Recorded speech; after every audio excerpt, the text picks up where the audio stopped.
বিভূষিতং বনমালা বিভূষিতং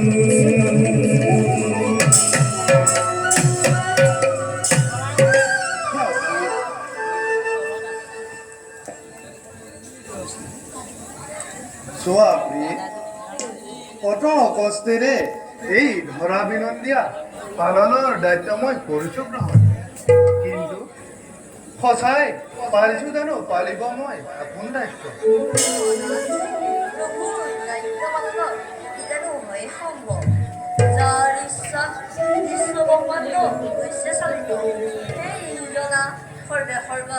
প্ৰভুৰ কাষত দায়িত্ব পালন এই নহয় সম্ভৱ। প্ৰিয়ে, যদিও বা পৰিৱেশৰ বা মই, তথাপিও কোনোবা ক্ষণতে যেন আমাৰো হয় বিপৰ্যয়।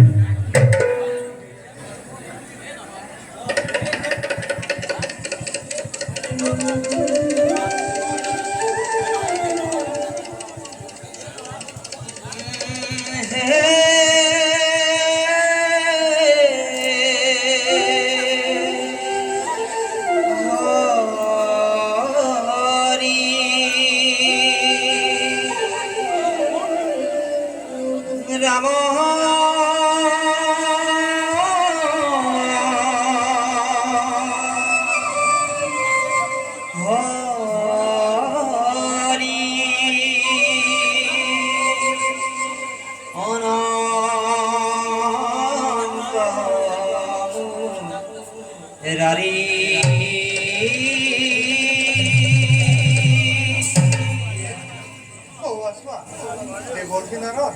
এইফালে আহিব লাগিব।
আজ আমাৰ পৰম সৌভাগ্য আজি আমাৰ পৰম সৌভাগ্য এই জগতৰ প্ৰতি লক্ষ্মী আৰু নাৰায়ণক একেলগে লভিত দৰ্শন উভয়ৰে চৰণত এই দিনহীন নাৰদৰ শত সহস্ৰ কোটি প্ৰণাম প্ৰভু শত সহস্ৰ কোটি প্ৰণাম ঈশ্বৰ পৰম বিষ্ণু সচিদানন্দে বিগ্রহ অনাদি রুধির গোবিন্দ সর্বকারণ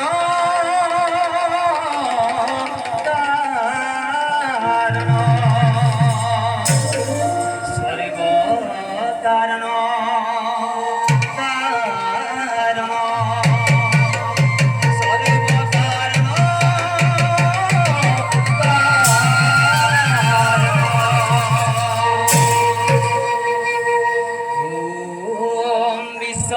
ভাইসি পদ্মে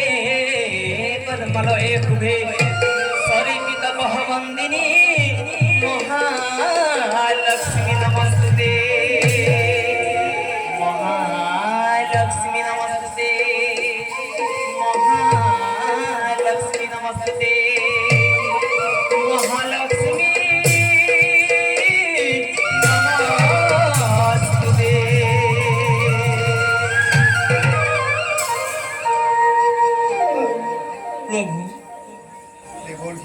প্রভু লক্ষ্মী সমে আমি তোমার কথাকেই আছো চিন্তা করি নারায়ণ নারায়ণ আমার কথা কক প্রভু কিবা প্রয়োজন হলে এই দিনহীন নাৰদৰ দেৱকী প্ৰভু জগতৰ সকলো জীৱই মত্ত হৈ ঐশ্বৰ্যত পাহৰিলে ধৰ্মৰ মহিমা হেৰুৱাই হিতাহিত জ্ঞান নিতে নিতে কৰিছে মাথো অধৰ্মৰ হয় প্ৰভু মানৱ সমাজে পাহৰিব লাগিছে ধৰ্মৰ মহিমা কেৱল মাত্ৰ প্ৰভু অধৰ্ম অধৰ্ম আৰু অধৰ্ম হৈছে নিবৰ্জিত কেৱল মানৱ সমাজে নহয় দেৱকী প্ৰভু অমৰত্ব লাভ কৰি দেৱতা সমাজেও দেৱত্ব পাহৰি নিতে নিতে কৰিছে মাথো আধুনিক কাম হয় প্ৰভু মহাজ্ঞানী বিশ্বৰূপ মুনিক বধ কৰি দেৱতা সমাজে কিবা আসুৰিক স্বভাৱৰহে দিলে পৰিচয়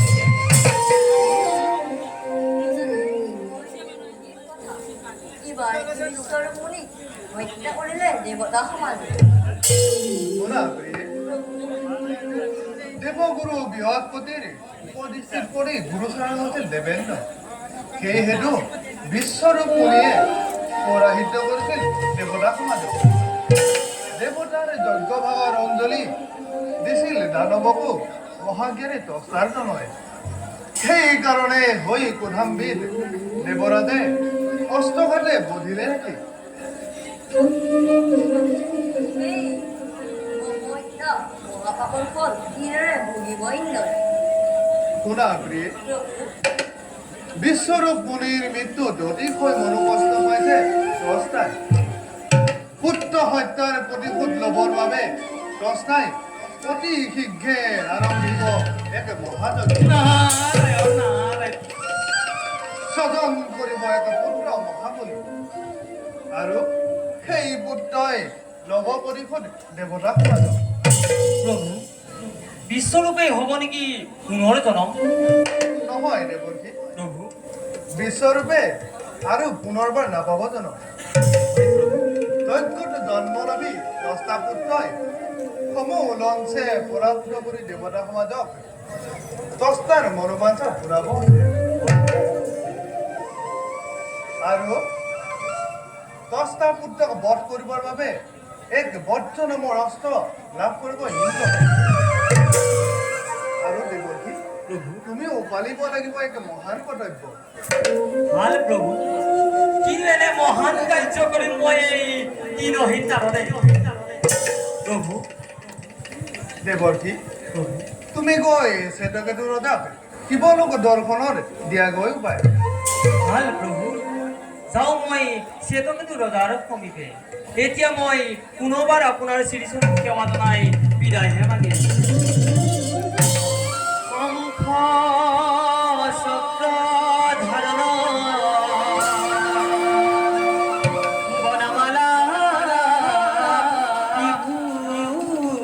বিভূষিত বনমালা বিভূষিত বনমালা বিভূষিত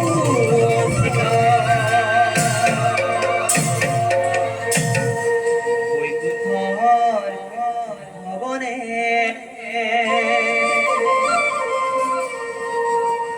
দেখি দেখি নয়নে লক্ষ্মীনারায়ণ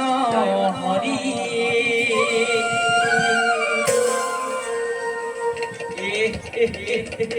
প্রভু রাতুল শরণতে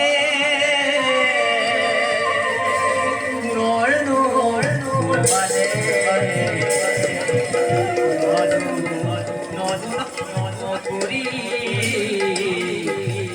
নজুরি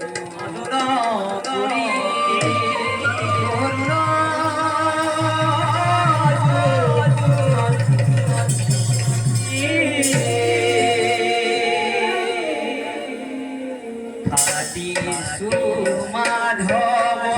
প্রাণর বান্ধব ভকুতির মিয়া দিয়া খাটি সুমাধব প্রাণর বান্ধব ভকুতির মিয়া দিয়া প্রভু রাতুল শরণতে কর্ণপুর বাজে রাতুল শরণতে কর্ণপুর বাজে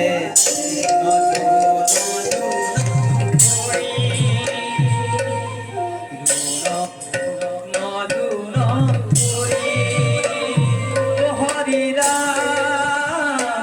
রাম রাম কৃষ্ণ রাম রাম রাম ও হরি রাম রাম কৃষ্ণ রাম রাম ও হরি রাম রাম কৃষ্ণ রাম রাম রাম